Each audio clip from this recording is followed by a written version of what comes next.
معزز سامعین کرام، آج کے خطبہ جمعہ میں جس عنوان کے تحت میں کچھ باتیں کرنا چاہتا ہوں وہ ہے یہود کی تاریخ اور فلسطین، جو اس وقت دنیا کا سلگتا ہوا موضوع ہے، اور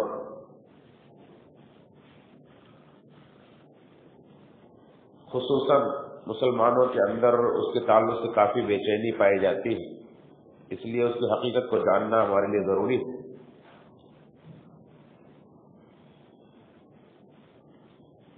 ویسے اس ماہ محرم کے اندر بھی آپ نے سنا کہ اللہ رب العالمین نے ان یہود پر جنہیں بنی اسرائیل کہا جاتا ہے کتنا بڑا احسان کیا تھا کہ ظالم جیسے فرعون جیسے ظالم بادشاہ سے نجات فرمائی تھی، اور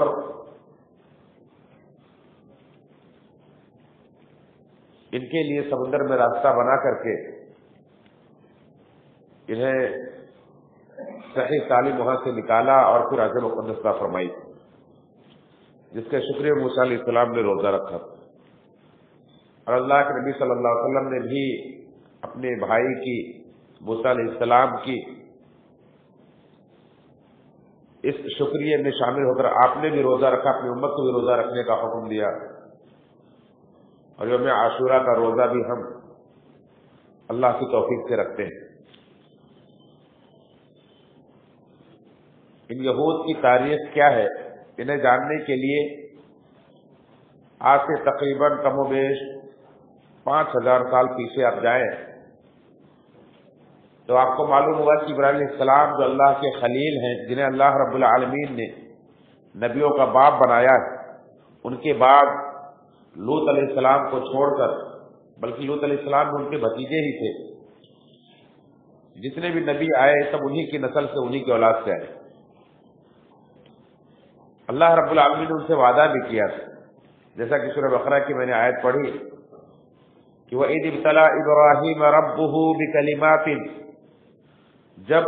ابراہیم علیہ السلام کو ان کے رب نے بہت ساری باتوں میں آزمایا، فَأَتَمَّهُنَّ، ابراہیم علیہ السلام نے ان سب کو پورا کیا، ان ساری آزمائشوں میں کامیاب اترے، تو اللہ رب العالمین نے انعام کے طور پر فرمایا کہ انی جاعلک للناس اماما، اے ابراہیم میں تمہیں لوگوں کا امام بناؤں گا۔ قال من ذریتی، ابراہیم علیہ السلام نے کہا کہ اللہ میری ذریت کو بھی بنا۔ قال لا ینال عہد الظالمین، تو اللہ نے فرمایا کہ میرا وعدہ ظالموں سے نہیں ہے، تمہاری اولاد میں تمہاری ذریت میں سے بھی بناؤں گا، لیکن جو ظالم ہوں گے انہیں نہیں عطا کروں گا۔ اور یہ یہود ابراہیم علیہ السلام کی نسل سے وہ ظالم لوگ ہیں جن کی تاریخ ان کی بدمعاشیوں سے بھری ہوئی۔ ایک طرف جہاں اللہ رب العالمین نے ان پر بہت سارے احسانات کیے، قرآن کریم آپ پڑھیں گے تو قرآن کریم کے اندر اللہ رب العالمین نے سب سے زیادہ تذکرہ بنی اسرائیل کا کیا ہے۔ یہ بنی اسرائیل ہی ہے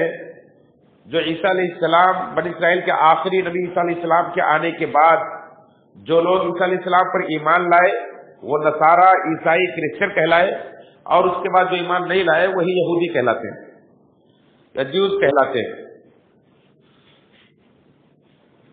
تو عیسیٰ علیہ السلام سے پہلے کی یعنی شروع سے ان کی تاریخ دیکھیں گے تو بنی اسرائیل کہلاتے ہیں۔ قرآن کریم میں آپ پڑھیں گے کہ سب سے زیادہ واقعہ جو بیان کیا گیا ہے، سب سے زیادہ تذکرہ جو کیا گیا بنی اسرائیل کا کیا گیا، اور اللہ رب العالمین نے بنی اسرائیل پر اپنی نعمتوں کا بار بار تذکرہ کیا ہے۔ یا بنی اسرائیل اذکروا نعمتی التی انعمت علیکم وانی فضلتکم علی العالمین، اے بنی اسرائیل میرے ان نعمتوں کو یاد کرو جو میں نے تم پر کیے اور تمہیں تمام جہانوں پر فضیلت فرمائی۔ اس امت محمدیہ سے پہلے بنی اسرائیل ہی وہ امت جس کو اللہ رب العالمین نے تمام جہانوں پر فضیلت فرمائی، لیکن جب اللہ رب العالمین کی ناشکری کی انہوں نے تو اللہ رب العالمین نے ساری نعمتیں چھین لی اور ان پر اپنا غضب نازل کیا، یہ اللہ کے غضب کے شکار ہو گئے۔ ہم جو سورہ فاتحہ کے اندر اللہ رب العالمین کی ہدایت کی دعا مانگتے ہیں کہ الحمدللہ رب العالمین الرحمن الرحیم مالک یوم الدین ایاک نعبد و ایاک نستعین کے بعد اہدنا الصراط المستقیم، اے ہمارے رب ہمیں صراط مستقیم کی ہدایت عطا فرما، صراط الذین انعمت علیہم، ان لوگوں کا راستہ جس پر تو نے انعام کیا ہے، یعنی ایسے لوگوں کا راستہ جس پر تیرے وہ بندے چل کر گئے جن پر تو نے انعام کیا ہے، غیر المغضوب علیہم ولا الضالین، ایسے لوگوں کا راستہ نہیں جن پر تیرا غضب نازل ہوا اور جو گمراہ ہو گئے، جن پر اللہ رب العالمین کا غضب نازل ہوا یہ یہود ہے، اور جو گمراہ ہو گئے یہ نصارہ ہیں۔ تو یہ قوم جو اللہ رب العالمین کی نعمتوں کے حامل تھی اللہ کے غضب کا شکار ہو گئی۔ کیسے؟ اللہ رب العالمین نے بہت دو ٹوک انداز میں فرما دیا ہے کہ اللہ تمہیں نعمتیں عطا کرتا ہے، لئن شکرتم لازیدنکم، اگر ان نعمتوں پر اللہ کا شکر ادا کرو گے تو میں تمہیں اور زیادہ دوں گا، ولئن کفرتم ان عذابی لشدید، اور اگر تم ناشکری کرو گے تو میرا عذاب بہت سخت۔ یہ اللہ کی ناشکری کی وجہ سے، اللہ کی نعمتوں کی ناقدری کی وجہ سے اس کے شکار ہوئے۔ یہ انبیاء کی نسل سے، لیکن اللہ رب العالمین کا دستور ہے کہ اللہ تعالیٰ کے یہاں جس کا عمل سے پیچھے چھوڑ دے اس کا نسب سے آگے نہیں بڑھا سکتا ہے۔ اللہ کے رسول صلی اللہ علیہ وسلم فرمایا من بطا بعملہ لم یسرع بہ نسبہ، جس کا عمل سے پیچھے چھوڑ دے اس کا نسب سے آگے نہیں بڑھا سکتا ہے۔ اللہ کے حسب نسب کوئی بھی کام نہیں آتا ہے، اگر کام آتا ہے تو انسان کا اپنا عمل آتا ہے۔ اللہ کے رسول صلی اللہ علیہ وسلم ہر فرض نماز کے بعد جو دعا مانگا کرتے تھے، جو اللہ کا ذکر کرتے تھے، ان میں سے ایک دعا یہ بھی ہے اللہم لا مانع لما اعطیت ولا معطی لما منعت ولا يدفع ذا الجد منک الجد، اے اللہ جس کو تو عطا کرے اس کو کوئی روکنے والا نہیں، جس کو تو روک دے اس کو کوئی عطا کرنے والا نہیں، ولا يدفع ذا الجد منک الجد، اور کسی نسب والے کا، کسی حسب والے کا حسب اس کو کوئی فائدہ نہیں پہنچا سکتا ہے، کوئی کتنے اونچے خاندان کا ہو، اللہ کے ہاں اگر اس کے اعمال درست نہیں ہیں تو کوئی فائدہ نہیں پہنچا سکتا۔ اس لیے ابراہیم علیہ السلام نے جو اللہ رب العالمین سے کہا کہ اللہ میری ذریت کو بھی امام بنا دینا، تو اللہ نے فرمایا کہ لا ینال عہد الظالمین، ظالموں سے میرا وعدہ نہیں ہے۔ ہاں جو ابراہیم علیہ السلام کے نقش قدم پر چلیں گے، ان کی پیروی کریں گے، ان کی ملت پر چلیں گے تو اللہ تعالیٰ ان کو بنائے گا، یہ اللہ کا وعدہ ہے، چاہے وہ بنی اسرائیل ہو، چاہے اللہ کے خلیل علیہ السلام کی دوسرے بیٹے اسماعیل علیہ السلام کی نسل سے محمد رسول اللہ صلی اللہ علیہ وسلم کی امت ہو۔ ہم اور آپ نے بھی یہ وعدہ ہے۔ بنی اسرائیل کے واقعے کا زیادہ ذکر کرنے کا مقصد یہی ہے کہ آپ ان کی شرارتوں، ان کی جیسی شرارتیں نہ کریں۔ اللہ رب العالمین نے ہمیں اور آپ کو اس سے بار بار قرآن کریم کی طرف منع کیا ہے، وَلَا تَكُونُوا كَالَّذِينَ نَسُوا اللَّهَ فَأَنسَاهُمْ أُولَٰئِكَ هُمُ الْفَاسِقُونَ، ان لوگوں کی طرح نہ ہو جانا جنہوں نے اللہ کو بھلا دیا تو اللہ نے انہیں اپنا آپ بھلا دیا، اور یہی لوگ نافرمان، یہی لوگ فاسق۔ قرآن کریم آپ پڑھیں گے تو اللہ رب العالمین نے بار بار جہاں ایک طرف ان پر اپنی انعامات کا ذکر کیا ہے، وہی دوسری طرف اللہ رب العالمین کی شرارتوں کا بھی ذکر کیا ہے کہ کس طرح سے انہوں نے شرارتیں کی، اور اس امت کو بار بار آگاہ کیا ہے کہ ان کے جیسا بننے کی کوشش نہیں کرنا، ان کے نقش قدم پر نہ چلنا۔ اللہ کے نبی صلی اللہ علیہ وسلم نے اپنے امت کو بار بار یہود و نصارہ کی مخالفت کرنے کا حکم دیا ہے، اور ساتھ ہی ساتھ یہ پیشین گوئی بھی کی ہے کہ تمہارے اندر بھی وہی خصلتیں آئیں گی، تم بھی انہیں کے نقش قدم پر چلو گے۔ لَتَتَّبِعَنَّ سُنَنَ مَنْ كَانَ قَبْلَكُمْ شِبْرًا بِشِبْرٍ ذِرَاعًا بِذِرَاعٍ حَتَّى لَوْ دَخَلُوا جُحْرَ ضَبٍّ لَدَخَلْتُمُوهُ، کہ تم اپنے سے پہلوں کے نقش قدم کی پیروی کرو گے، جیسے ایک بالش دوسرے بالش کے برابر ہوتا ہے، جیسے ایک ہاتھ دوسرے ہاتھ کے برابر ہوتا ہے، یہاں تک کہ اگر وہ کسی گوہ کے سوراخ میں داخل ہوئے ہوں گے تو تم بھی داخل ہو گے۔ بعض روایت کے اندر یہاں تک اگر اس میں سے بنی اسرائیل میں سے کسی نے اپنی ماں سے زنا کیا ہوگا تو اس امت کے لوگ بھی کریں گے۔ اس طرح سے سب کچھ بیان کر دیا گیا ہے، جیسے بنی اسرائیل کے لیے اللہ رب العالمین بیان کر دیا تھا کہ تم زمین میں 2 مرتبہ فساد مچاؤ گے،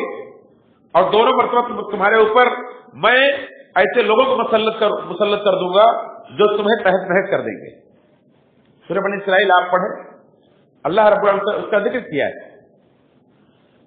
یہ ساری آگاہی ہمارے درس اور عبرت کے لیے, سبق کے لیے ہے. یہ واقعہ بیان کرنے کا مقصد یہی ہے. تو آئیے دیکھتے ہیں کہ یہود کی تاریخ کہاں سے شروع ہوتی ہے. ابراہیم علیہ السلام جنہیں اللہ رب العالمین نے اپنا خلیل بنایا, جنہیں لوگوں کا امام بنایا, اللہ رب العالمین نے ان کے بعد انہیں کی ذریت میں نبوت و رسالت کو رکھ دیا. چنانچہ ان کی ایک بیوی حاجرہ علیہ السلام سے, جن کے جو بیٹے پیدا ہوئے جن کا نام اسماعیل,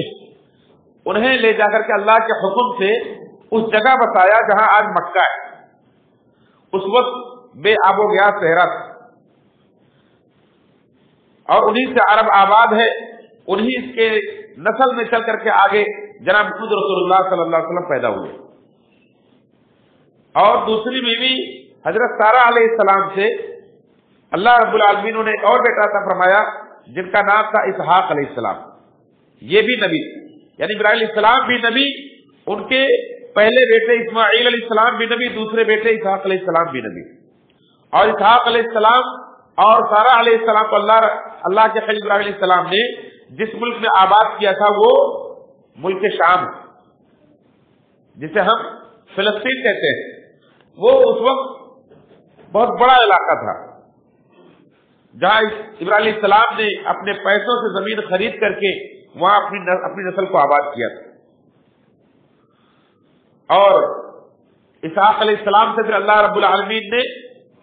جو اولاد عطا فرمائی, ان میں ایک اولاد تھے یعقوب علیہ السلام, وہ بھی اللہ کے نبی. پھر یعقوب علیہ السلام کو اللہ رب العالمین نے 12 بیٹے عطا فرمائے,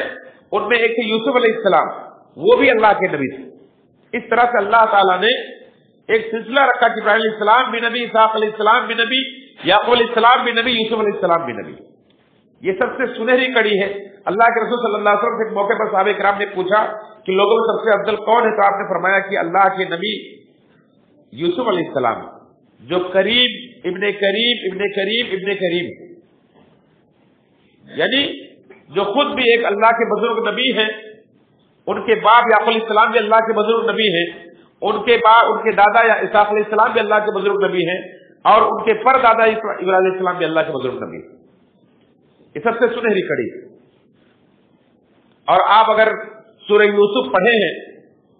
یا یوسف علیہ السلام کو واقعہ آپ نے سنا ہے تو آپ کو معلوم ہوگا یوسف علیہ السلام بچپن میں ہی اپنے بھائیوں کی سازش کا شکار ہو کر کے کنویں میں ڈالے جاتے ہیں, اور وہاں سے پھر ایک قافلہ انہیں نکال کر کے لے جا کر کے مصر میں بیچ دیتا ہے. اور مصر میں بھی پھر اللہ رب العالمین انہیں جو علم عطا کرتا ہے اس کے ذریعے سے اللہ تعالیٰ انہیں مصر کا بادشاہ بنا دیتا ہے اور نبوت عطا فرماتا ہے. اور یوسف علیہ السلام جب مصر کے بادشاہ بنتے ہیں تو پھر اپنے والد کو اور اپنے بھائیوں کو شام سے وہاں اپنے پاس بلا لیتے ہیں. اور اس طرح سے بنی اسرائیل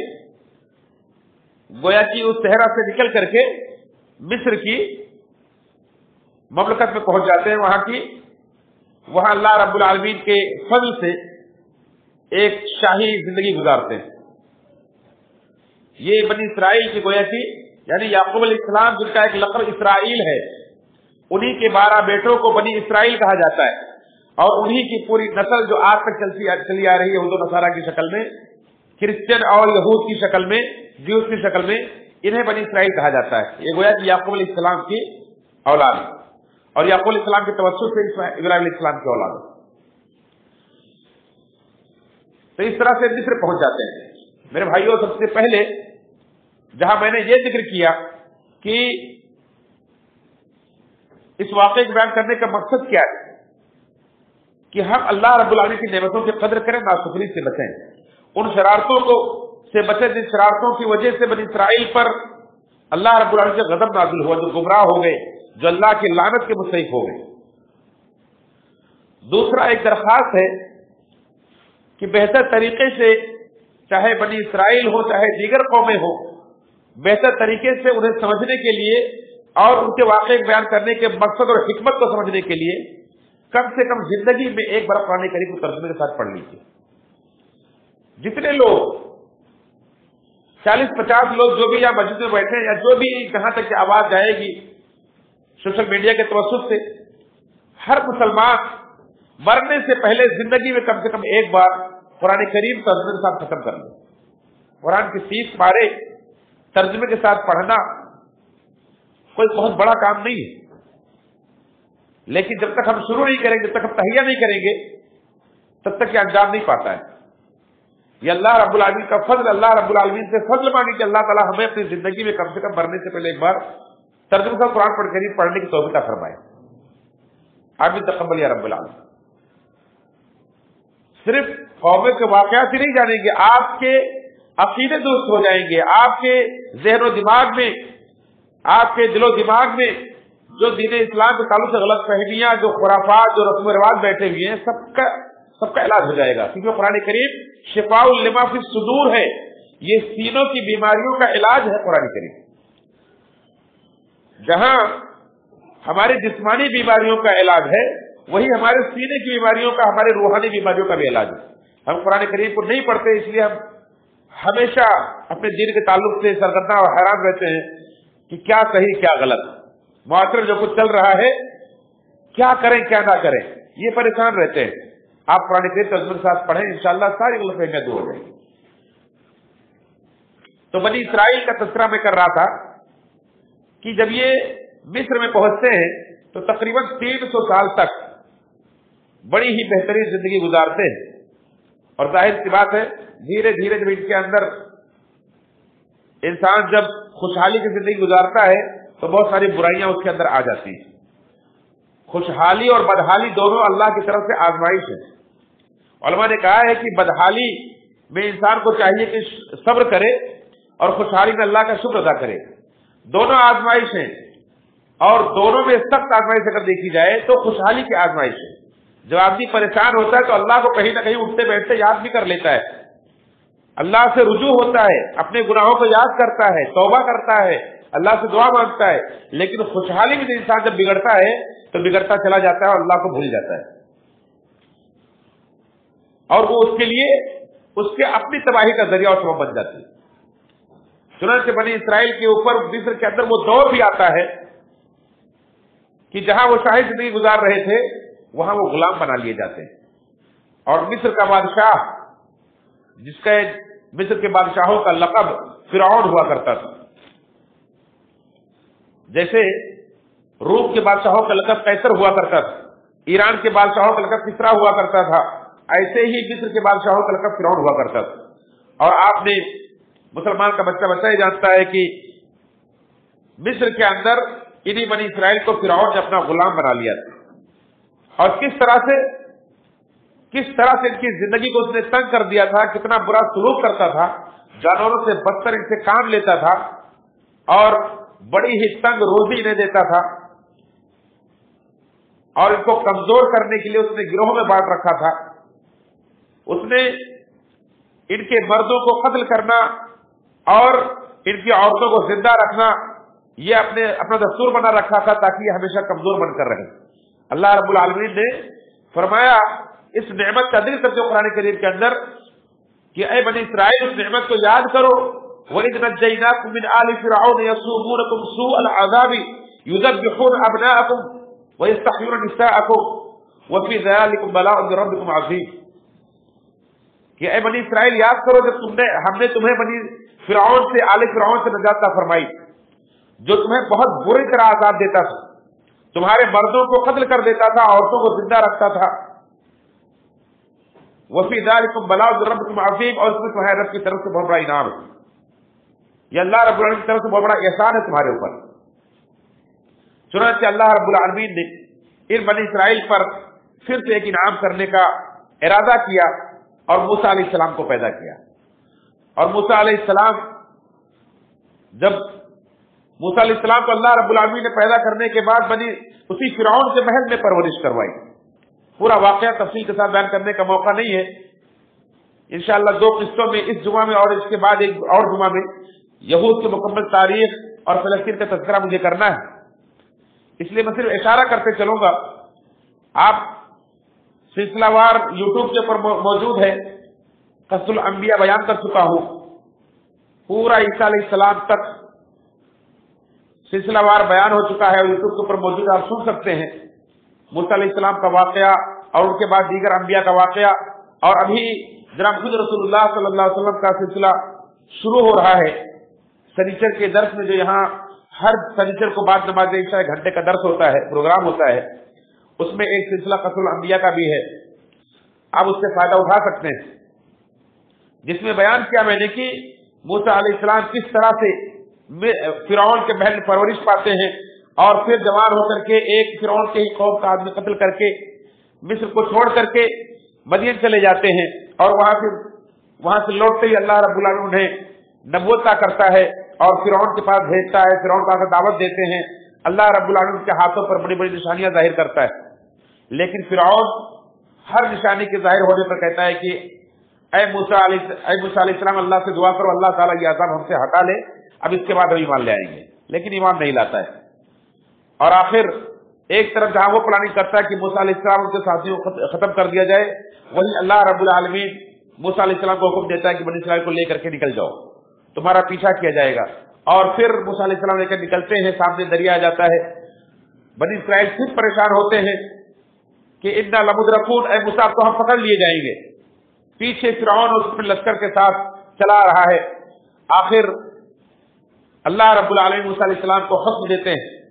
मूसा अलैहिस्सलाम ऐसे कठिन मौके पर अपने रब पर भरोसा करने का सबूत देते हुए अपनी कौम से कहते हैं, कल्ला कल्ला इन्न मई रब्बी सयहदीन, हरगिज ऐसा नहीं हो सकता है कि हम पकड़ लिए जाए, हमारे साथ हमारा रब है, हमें रास्ता दिखाएगा। वो अल्लाह रब्बुल हुक्म देता है, मूसा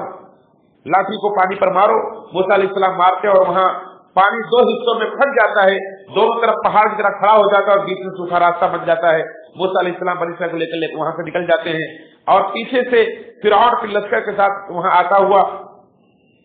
जब वो उस रास्ते पर चलता है और पूरी फौज जब बीचों बीच में पहुंचती है, दोनों तरफ का पानी मिल जाता है अल्लाह के हुक्म से, और फिरौन डूब जाता है। उस वक्त फिरौन ईमान भी लाता है, लेकिन अल्लाह रब्बुल आलमीन ईमान कबूल नहीं करते, और ये वादा करते हैं कि अब तेरे बदन को मैं लोगों के इबरत के लिए बाकी रखूंगा, और उसका जिस्म आज भी अजायब खाने के अंदर मौजूद है। और फिर बनी इस्राइल को अल्लाह ताला वहां से निकालने के बाद मूसा अलैहिस्सलाम पर वही नाजिल करता है, उन्हें तौरात पर बुला करके अल्लाह ताला तूर पहाड़ पर बुला करके तौरात किताब अता करता है, और कहता है कि अब यहां से सामने अर्ज़ मुक़द्दस की तरफ,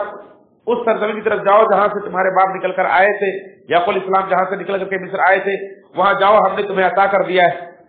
लेकिन बनी इस्राइल वहां सरकशी करते हैं और कहते हैं कि नहीं, वहां पे एक बहुत ताकतवर कौम अमालिका के लोग आबाद हैं, हम नहीं जाएंगे जब तक वो लोग नहीं निकलेंगे।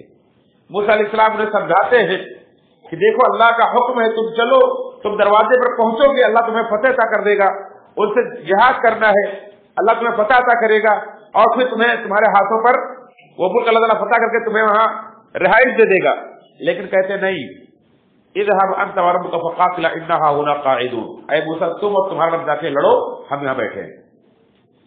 देखें इनकी शरारतें। अल्लाह के रसूल मूसा अलैहिस्सलाम को भी इन्होंने बहुत तकलीफें पहुंचाई। अल्लाह रब्बुल कुरान करीम ने जिक्र किया है, या अय्युहल्लज़ीना आमनू ला तकूनू कल्लज़ीना आज़व मूसा, ऐ ईमान वालो,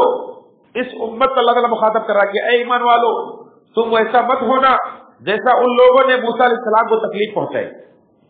ला तकूनू कल्लज़ीना आज़व मूसा, मूसा अलैहिस्सलाम को बड़ी तकलीफ पहुंचाई उन्होंने। खैर, बड़ी इनकी शरारतों की बड़ी लंबी तारीख। दरिया से पार होने के बाद एक कौम के पास से गुजरते हैं, देखते हैं वो लोग एक बुत की पूजा कर रहे हैं। मूसा अलैहिस्सलाम को कहते हैं कि ऐ मूसा इजअल लना इलाहन कमा लहुम आलिहा, हमारे लिए भी एक माबूद बना दो जैसे ये कौम के लोग माबूद बनाकर पूछते हैं। मूसा अलैहिस्सलाम कहते हैं कितने जाहिल लोग हो तुम लोग, अभी अल्लाह रब्बुल आलमीन तो तुमने तो नहीं पहचाना, अल्लाह रब्बुल आलमीन तुम्हारे लिए समंदर में रास्ता बनाया, तुम्हें नजात ताकि मूसा फिरौन के जुल्म से, और तुम अभी तक अपने रब से गाफिल हो और दूसरे कौम की नकाली करते हुए कहते हो कि इनकी तरह हमारे लिए भी माबूद बना दो, हमारे लिए भी बुत बना दो। ये कितनी बड़ी जहालत। आखिर जैसे ही मूसा अलैहिस्सलाम तूर पहाड़ पर गए 40 दिनों के लिए, यहां पीछे सामरी ने इन्हें गुमराह किया और इन्होंने अपने जेवरात को जमा करके बछड़ा बनाकर पूजना शुरू कर दिया। हारून अलैहिस्सलाम मौजूद हैं, मूसा अलैहिस्सलाम के भाई हारून अलैहिस्सलाम वो भी नबी मौजूद है, समझा रहे हैं, लेकिन नबी की मौजूदगी में भी ये लोग बाज आने के तैयार नहीं है। आखिर मूसा अलैहिस्सलाम वहां से लौटकर आते हैं और उन्हें एक दूसरे को कत्ल करने का हुक्म देते हैं, और फिर जो लोग बछड़े की पूजा करते थे उनको कत्ल कर दिया गया, उनके बछड़े को उठा करके जला करके समुद्र में फेंक दिया गया। ये इनकी शरारतें। दूसरी शरारत की कि जब इनसे कहा गया कि चलो अर्ज़ मुक़द्दस में दाखिल हो जाओ, फिलिस्तीन में दाखिल हो जाओ, तो इन्होंने कहा कि नहीं, इधर आता और रब्बुका फ़क़ातिला इन्ना हाहुना क़ाइदून, जाओ तुम तुम्हारा जाके जिहाद करो, लड़ो, हम यहाँ बैठे हुए हैं। आखिर अल्लाह रब्बुल आलमीन ने 40 साल तक उनके ऊपर उस मुल्क को हराम कर दिया और उस वादी तीह के अंदर उन्हें भटका दिया। 40 साल तक वहां भटकते रहे। लेकिन देखें, इस शरारत भरी जिंदगी को गुजारने के लिए भी अल्लाह रब्बुल आलमीन ने कितना एहसान किया कि इनके ऊपर जब धूप से परेशान होते थे अल्लाह ताला बादलों को साया कर देता था, जब इन्हें भूख लगती थी खाने के लिए अल्लाह ताला मन्नो सलवा आसमान से नाज़िल करता था, जब इन्हें पानी की जरूरत पड़ी अल्लाह रब्बुल आलमीन ने मूसा अलैहिस्सलाम से कहा कि लाठी को पत्थर पे मारो, पत्थर पे मारा और वहां से 12 चश्मे फूट पड़े और बनी इस्राइल के 12 कबीले अपने अपने चश्मे को पहचान करके वहां से पानी पीते थे। अल्लाह रब्बुल आलमीन ने सारा इंतजाम किया। आखिर 40 साल के बाद फिर जब मूसा अलैहिस्सलाम का भी इंतकाल हो गया, हारून अलैहिस्सलाम का भी इंतकाल हो गया और यूशा बिन नून अलैहिस्सलाम जो उनके नबी थे उनकी क़यादत में इन लोगों ने फिर अर्ज़ मुक़द्दस में दाखिल हुए। अर्ज़ मुक़द्दस में दाखिल होने के बाद भी अभी पूरी तरह से पूरे मुल्क को फतेह भी नहीं किया था कि जो इलाके फतेह हुए थे आपस में बांटने लगे और बनी इस्राइल के 12 कबीले आपस में बांट करके उसी में हुकूमत करने लगे और उनकी हुकूमत मजबूत नहीं हुई और ये उसी में शरारतें करने लगे। आखिर फिर मुसलसल अंबिया इनके अंदर आते रहे एक के बाद एक, जैसे मूसा अलैहिस्सलाम, हारून अलैहिस्सलाम, यूशा बिन नून अलैहिस्सलाम, फिर उसके बाद अल्लाह के अंबिया आते रहे। कोई भी दौर इनसे खाली नहीं रहा। लेकिन इन्होंने जब शरारतें की, आखिर अपनी कमजोरी का एहसास हुआ, तब इन्होंने कहा कि उस इलाके के लोगों ने इनसे हुकूमतें छीनने लगे। तब इन्होंने कहा कि अपने वक्त के नबी से कि हमारे लिए एक बादशाह मुकर्रर कर दो, हम जिहाद करेंगे। कहा ऐसा ना हो कि तुम्हारे ऊपर अल्लाह का हुक्म से जिहाद नाफिज कर दिया जाओ तो तुम पीछे हट जाओ, कहो कि हम नहीं करेंगे। कहा नहीं, हम क्यों नहीं करेंगे, हमारे घर से हमें निकाल दिया गया है। आखिर अल्लाह ताला ने जब उनके ऊपर तालूत को बादशाह मुकर्रर किया, नबी ने कहा कि अल्लाह ने तुम्हारे ऊपर तालूत को बादशाह मुकर्रर किया है, तो फिर एतराज करने खड़े हो गए कि तालूत को कैसे बादशाह मुकर्रर किया, उनके पास तो माल ही नहीं। एक तरफ वक्त का नबी कह रहा है कि अल्लाह ने बादशाह मुकर्रर किया है, लेकिन बनी इस्राइल की शरारत देखें कि अल्लाह के फैसले पर एतराज, कैसे बादशाह मुकर्रर कर दिया उसने, कितनी शरारती कौम थी। आखिर जब उन्हें समझाया कि देखो ये अल्लाह की तरफ से है, अल्लाह ने मालदारी की बिना पर नहीं, बल्कि उनके जो सलाहियत है कि वो इल्म वाले हैं, वो जिस्म वाले हैं, वो ताकत और कुव्वत के मालिक हैं, ये अल्लाह ने मुकर्रर किया है। और निशानी के तौर पर वो ताबूत अता फरमाई जो ताबूत सकीना कहलाती है कि उसे फरिश्ते उठा करके लाए, उनके पास पहुंचाए, तब वो जाकर के माने और उनके सरकर्दगी में जिहाद करने के लिए तैयार हुए। अब फिर उनकी आजमाइश के लिए तालूत ने कहा कि हम एक नहर के पास से गुजरने वाले हैं, वहां का पानी नहीं पीना, जो आदमी पिएगा वो जिहाद करने के लायक नहीं रहेगा। हाँ, अगर बहुत सख्त जरूरत है तो एक चुल्लू पानी कोई पी सकता है, लेकिन अक्सर बनी इस्राइल ने उस नहर का पानी पी लिया और जैसे पानी पिया आगे कहा कि हमारे पास जालू से लड़ने के लिए ताकत नहीं है, वहीं से पीठ फेर लिया। जो लोग नहीं पानी पिए थे, जो मुखलिस लोग थे, उन्होंने समझाया कि देखो बड़ी छोटी छोटी जमातों ने बड़ी बड़ी जमातों को अल्लाह के हुक्म से शिकस्त दी है, घबराओ नहीं, डरो नहीं, लेकिन वो पीछे हट गए। उन्होंने कहा कि नहीं, हम नहीं लड़ सकते। आखिर अल्लाह रब्बुल के हुक्म से जो लोग मुखलिस लोग बचे थे उन्होंने जिहाद किया। दाऊद अलैहिस्सलाम ने जो उस वक्त नबी नहीं बनाए गए थे, उस एक फौजी के हिस्से से शामिल हुए थे, उन्होंने जालूत बादशाह को कत्ल किया, जो काफिरों का बादशाह था, उसको कत्ल किया और अल्लाह ने इन्हें फतह अता फरमाया। और उसके बाद से दाऊद अलैहिस्सलाम को अल्लाह ताला ने एक मुस्तहकम हुकूमत अता फरमाई। तालूत 16 साल तक बादशाह रहे, उसके बाद बादशाह दाऊद अलैहिस्सलाम को मिली। दाऊद अलैहिस्सलाम ने 40 साल तक हुकूमत की। फिर अल्लाह ने उन्हें एक और बेटा अता फरमाया, सुलेमान अलैहिस्सलाम भी 40 साल तक हुकूमत की और अल्लाह ने वो हुकूमत दी कि उन्हें इंसानों के साथ साथ जिन्नातों पर, चरिंदों परिंदों पर उनकी हुकूमत और बहुत बड़ी सल्तनत अल्लाह ने दी। सिर्फ मुल्क शाम ही नहीं बल्कि उसके आसपास के इलाके यमन तक, जो सबा का वाकया आपने सुना है, मलके सबा का, जिसके पास एक बहुत बड़ा तख्त था और हुदूद परिंदा उसकी खबर लेके आता है, फिर बाद में वो मलके सबा भी आकर के दाऊद अलैहिस्सलाम के हाथों पर ईमान ले आती है और उसकी ममलकत भी सुलेमान अलैहिस्सलाम की ममलकत में शामिल हो जाती है। इस तरह से सुलेमान अलैहिस्सलाम की ममलकत बहुत बड़ी ममलकत होती है, बहुत बड़ी ममलकत کہ بادشاہ ہوتے سلیمان علیہ السلام، آخر اللہ رب العالمین انہیں جو موت دے دیتا ہے، اور وہ جس لاٹھی سے ٹیک لگائے کھڑے تھے اس اور جناتوں سے کام کروا رہے تھے، ہیکل سلیمانی تعمیر کروا رہے تھے،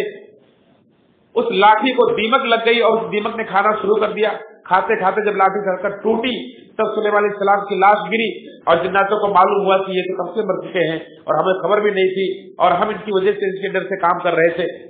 اور پھر وہ کام چھوڑ کر کے بھاگ گئے۔ اس طرح سے یہ حکومت ختم ہوتی ہے، اور اس کے بعد پھر بنی اسرائیل کی